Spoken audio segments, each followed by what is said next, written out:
அல்லாஹ் நம்மளை அனைவரையும் பாதுகாப்பானாக. இப்போ இந்த அடிப்படையில் நம்ம இன்ஷா அல்லாஹ் ஒவ்வொருவர்களும் நினைச்சு முதல் விஷயமான உலகத்தில் வாழும்போது நடுத்தர வாழ்க்கையை கையாளக்கூடியவர்களாக வல்ல ரஹ்மான் ஆக்கி அருள்வானாக. ரெண்டாவதாக என்ன சொல்றாங்க, யாரும் வீண் விரயம் செய்யக்கூடாது. வீண் விரயம் செய்பவர்கள் செய்தானின் சகோதரர் ஆவார்கள். நவுது பில்லாஹி மின்ஹா. இன்னைக்கு வீண் விரயம் இல்லாத வாழ்க்கையே கிடையாது. அல்லாஹ் நம்மளை அனைவரையும் பொருந்திக் கொள்வானாக. நம்ம என்ன எண்ணத்தையெல்லாம் வீண் விரயம் பண்றோம்? நேரங்காலத்தை நம்ம வீண் விரயம் பண்றோம்மா. நேரங்காலங்களை கூட நம்ம என்ன செஞ்சிடறோம், 1 மணி நேரத்தை போன்ல வேற மாதிரி நிலைமையில போய்கிட்டு இருக்கு. நம்ம அந்த போனை உட்படுத்தியில நானும் கையில போன் வச்சிருக்கேன், அதனால போனை மட்டும் நானும் போன் தொடாத மாதிரி பேசணும்னா அது அர்த்தம் இருக்காது. நம்ம வீண் விரயமாக அந்த நேரத்தை நம்ம 1 மணி நேரம் நம்மளுக்கு அது இதில் செலவழிக்கிறத, மற்ற பிராக்குகளில் செலவழிக்கிற நேரத்தை நம்ம மார்க்கத்துக்கு செலவழிக்கிறோமா? அடுத்தது நம்ம வீண் விரயம் எதில் பார்க்கலாம்? கல்யாண வீட்டில் பார்க்கலாம். அல்லாஹ் ரசூல் ஸல்லல்லாஹு அலைஹி வஸல்லம் திருமணம் செய்யுங்கள், விருந்தோம்பல் கொடுங்கள் சொன்னாங்க, வலிமா வைங்க, எல்லாம் இருக்கு. ஆனா அதுல எவ்வளவு ஆடம்பரங்களை கொண்டாந்து நம்ம இப்ப திணிச்சிருக்கோம். மார்க்கம்ங்கிற போர்வையில தானே எல்லாத்தையும் கொண்டாந்து திணிக்கிறோம். நான் ஒரு இடத்துல பார்த்தேன், மெஹதி ஃபங்க்ஷன் நம்ம வைக்கிறாங்க இல்லையா, மருதாணி வைக்கிறது, ஆக மொத்தம் அதுக்கு பேர், அதுக்கு மெஹதி ஃபங்க்ஷன் 60,000 ரூபாய் செலவழிச்சிருக்காங்க அந்த பொண்ணுக்கு. எங்கேயோ நடந்தது, இங்க சொல்லி காட்டுறது இல்ல, நம்ம தலைமுறைகள் வருது. ஒருவரை பார்த்து ஒருவர் என்ன செய்வாங்க, எல்லாம் பாதுகாக்கணும் இல்லையா? அதுக்கு ஒரு கல்யாண மண்டபம், அதுக்கு சாப்பாடு, அதுக்கு உள்ள செலவுகள். அந்த 60,000 வச்சு ஒரு ஏலக்குமர திருமணம் முடிக்கக்கூடிய வாய்ப்பு இருக்கு. எத்தனையோ மதரசாக்களுக்கு உதவக்கூடிய வாய்ப்புகள் இருக்கு. எவ்வளவோ எளியவர்கள் வலியவர்கள் இருக்காங்க, அவங்களுக்கு கொடுத்து உதவக்கூடிய வாய்ப்புகள் இருக்கு. அதையெல்லாம் விட்டு நம்ம வீண் விரயம் செய்யறோமே. நம்ம குடும்பத்துக்குள்ளேயே என்ன வீண் விரயம்? முன்னாடிலாம் ஒரு ட்ரெஸ் எடுக்கிறதுக்கு பல யோசனை பண்ணுவோம். இப்ப யாருக்கோ ஒருத்தருக்கு கல்யாணம், பத்திரிக்கை ஒன்றா கொடுத்துட்டு போயிறாங்க, அந்த கல்யாணத்துக்கு போறதுக்கு புருக்கா எடுக்கிறோமா இல்லையா? யாரோ ஒருத்தர் வீட்டு கல்யாணத்துக்கு போறதுக்கு நான் புது துணி தான் வாங்குவேன். இப்ப உள்ள காலத்துல துணிமணிங்கிறது, துணிகள்ல வாங்குறது, நம்ம ஜவுளி கடையில போகாத நாட்கள் ஏதாவது இருக்கா? வருஷத்துல ஒரு நாள் போன காலங்கள் போய், முதல்ல எல்லாம் வருஷம் இல்ல, இப்ப ஜவுளிக்கடையே தெரியாம வாழ்ந்த காலங்கள்லாம் இருந்துச்சு. வீட்டுக்கு கொண்டுட்டு வருவாங்க, அதுல வாங்கின மக்கள்லாம் இருந்தாங்க. அதுக்கு பிறகு கடையாக மாறிச்சு. இப்ப கடையே உலகமாக மாறிடுச்சு. ரசூல் ஸல்லல்லாஹு அலைஹி வஸல்லம் சொன்னாங்க இல்லையா, தெரு கடை வீதிகள் அதிகமாக பரவும். இப்ப எந்த இடத்துல கடை வீதி இல்லாம இருக்கு? முதல் நாள் பார்க்கும்போது ஒரு கடை இருக்காம இருக்கு, மறுநாள் என்னன்னா கடை பெருசா இருக்கு. அப்ப அந்த அளவுக்கு வீண் விரயங்கள் நிறைய அல்லாஹ் தஆலா. அப்போ நாட்ட பிரகாரம் இந்த வீண் விரயங்களை எல்லாம் நம்ம தவிர்த்து வாழ்ந்தோம்டா சைத்தானின் சகோதரர்களாக நம்ம ஆக மாட்டோம். அல்லாஹ்வின் பொருத்தம் பெற்ற அடியார்களாக நம்ம மாறணும்டா, நம்ம உண்ற உணவுல கூட எது வீணாகுது எது வீணாகலை அப்படின்னு அல்லாஹ் தான் பிரித்து அனுப்புகிறான்.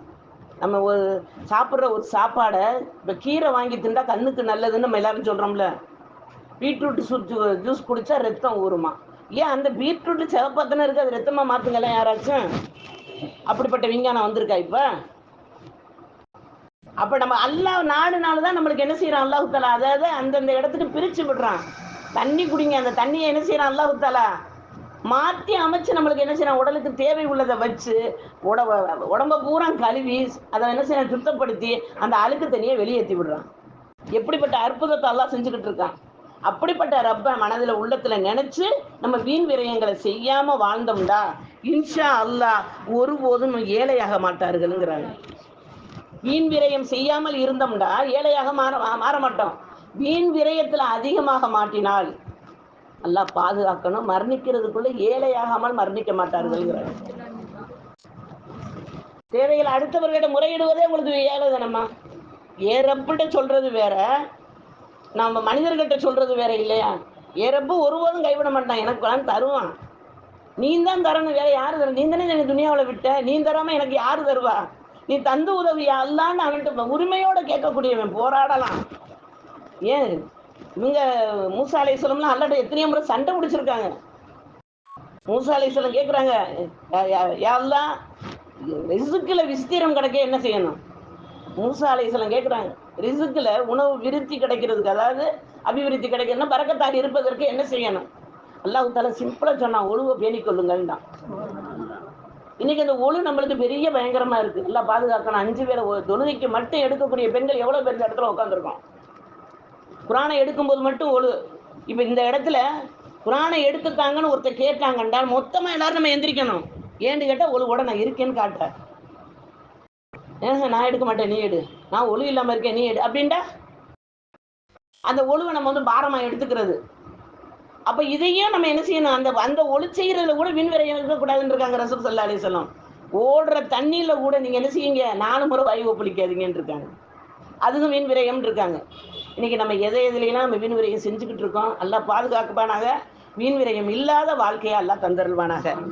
3ஆவதாக சொல்றாங்க, எல்லா சந்தர்ப்பத்திலும் எனக்கும் அல்லாவுக்கும் பொருந்திய வாழ்க்கையை வாழ்ந்து கொள்ளுங்கள், அல்லாஹ் உங்களை நேசிப்பானாகங்கிறாங்க. கண்மணி நாயகம் ரசூல் ஸல்லல்லாஹு அலைஹி வஸல்லம் வாழ்ந்த வாழ்க்கை நம்மளுக்கு முன்மாதிரி, எல்லாருக்கும் தெரியும். ரசூல் ஸல்லல்லாஹு அலைஹி வஸல்லத்துடைய சுன்னத்தான வழிமுறைகள் நம்மளுக்கு தெரியும், அவங்க வாழ்ந்த வாழ்க்கைகள். இந்த ரசூல் ஸல்லல்லாஹு அலைஹி வஸல்லம் ஒரு பயானில் எத்தனை தரம் கையை எப்படி அசைச்சு பேசியிருப்பாங்கன்னு சகாபாக்கள் கணக்கெடுப்பாங்களாம். அப்போ எந்த அளவில் ரசூல்லா வந்து கவனித்து பார்த்துருக்காங்க. உண்ட உணவுல இருந்து, உடுத்தும் ஆடையில இருந்து, அவங்க நடந்த நடையில இருந்து எல்லாமே சுன்னத்து. அப்போ அந்த சுன்னத்தான வாழ்வு நம்மகிட்ட எதுலாம் இன்னைக்கு இந்த அசர் வரைக்கும் நம்மகிட்ட வந்திருக்கு. எப்போதும் உங்கள்கிட்ட கேட்குற கேள்வி தான்.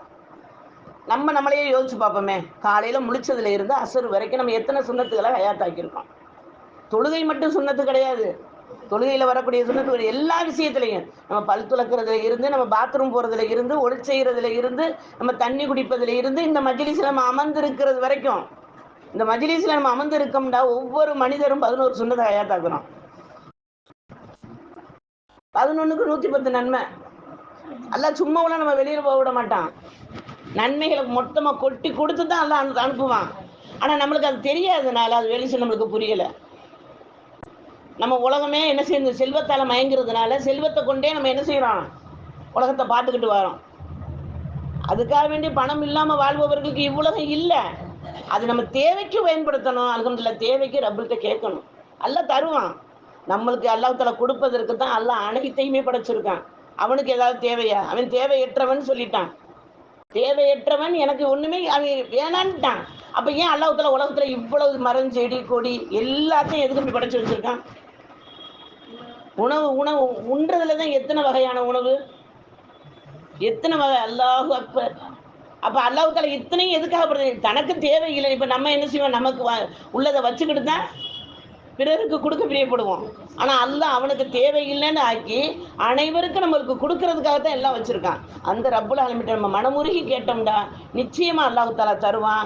அப்போ அல்லாஹ் ரசூலுக்கு விரும்பிய வாழ்க்கையை நம்ம வாழ்ந்தோம்டா அல்லாஹ்வின் நேசத்துக்குரியவர்களாக நம்ம ஆகலாங்கிறத சொல்றாங்க. இப்போ இதுக்கு ஒரு வரலாறு. ஒரு முறை ரசூல் ஸல்லல்லாஹு அலைஹி வஸல்லம் ஏற்கனவே சொல்லியிருப்பேன்னு நினைக்கிறேன், ஈமானை புதுப்பிச்சுக்கிறோம். ரசூல் ஸல்லல்லாஹு அலைஹி வஸல்லத்துக்கு ஒரு முறை காய்ச்சல் வருது. காய்ச்சல் வந்த உடனே அந்த காய்ச்சலுக்கு எவ்வளவோ மருந்துகள் சாப்பிட்றாங்க, ஆனால் காய்ச்சல் போகலை. சகாபாக்கள்லாம் அவங்கவுங்களுக்கு தெரிஞ்ச வைத்தியங்களை கொண்டாந்து கொடுக்குறாங்க, செய்கிறாங்க. இப்போ காய்ச்சல் போன பாடு இல்லை. அப்போ ஒரு நாள் என்ன செய்கிறாங்க, அடுத்த ஒரு யூத மதத்தில் இருக்கக்கூடிய ஒரு மனிதர் கொண்டாந்து ஒரு பொருளை கொண்டாந்து கொடுக்குறது, இந்த கஷாயத்தை குடிக்க உங்களுக்கு காய்ச்சல் போயிடும். அதை ரசூல் ஸல்லல்லாஹு அலைஹி வஸல்லம் வாங்கி அருந்துறாங்க. கொஞ்ச நேரத்தில் காய்ச்சல் விட்டுருச்சு.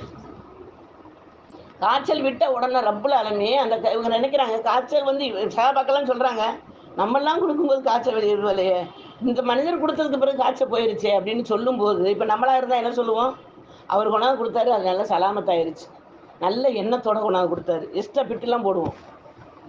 ஆனால் ரசூல் ஸல்லல்லாஹு அலைஹி வஸல்லம் நினைக்கிறாங்க, இதுக்கு ஒரு காரணம் அல்லாஹ் வச்சிருப்பானே அப்படின்னு நான் நினச்ச உடனே காய்ச்சலை அல்லாஹ் பேச வைக்கிறான்.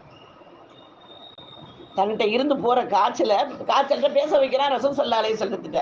இப்போ ரசூல் ஸல்லல்லாஹு அலைஹி வஸல்லம் கேட்குறாங்க, இவ்வளவு மருந்துலாம் குடிச்சேனே, குடிக்கும்போது நீ போகலையே, இப்போ மட்டும் எப்படி வெளியேற, இந்த மருந்துனால நீ போறியா? அப்போ அந்த காய்ச்சல் சொல்லிச்சான், அல்லாஹ் உங்கள்கிட்ட இத்தனை நாள் இருக்கணும், இவ்வளோ மருந்து குடிக்க தொட்டி நீங்கள் நகலக்கூடாது, இந்த தேரம் இந்த நிமிடம் இந்த நாள் நீ வெளியேறி போகணும்னு அல்லாஹ் என்கிட்ட சொல்லியிருந்தான். நான் வெளியேற நேரம் அவர் கொண்டாந்து மருந்து கொடுத்தாரு. நான் வெளியேறி போகிற நேரத்தில் அவர் மருந்து கொடுத்தாரு. அதனால நான் வெளியேறினதுக்கும் அந்த மருந்துக்கும் சம்மந்தம் இல்லை. அல்லாஹ் எனக்கு நிப்பாட்டினா, எனக்கு இருக்க சொன்னால் இருந்தேன், இப்போ போக சொன்னால் போயிட்டேன்.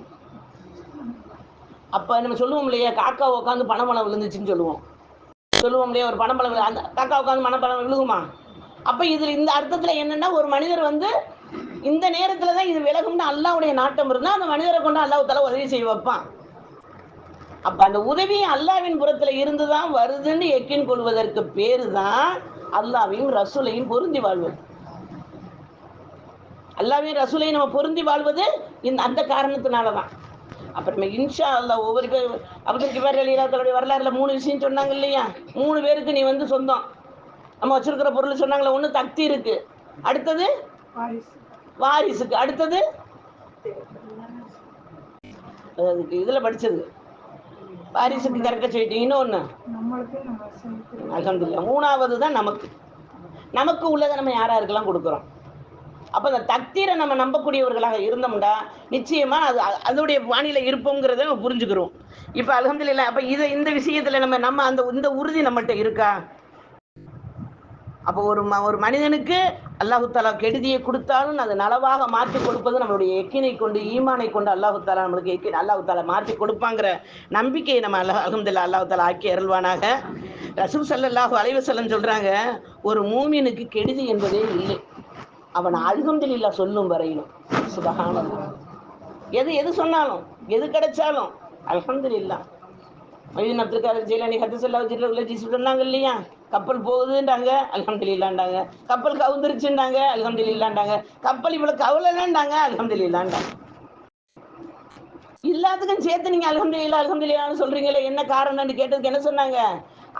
நான் சொன்ன அல்ஹம்துலில்லாஹ் எதுக்கு சொன்னேன்? கப்பல் கவுந்துருச்சுன்னு சொன்ன உடனே என்னுடைய நபுசை பார்த்தேன், அது பயங்காட்டுதான்னு பார்த்தேன்.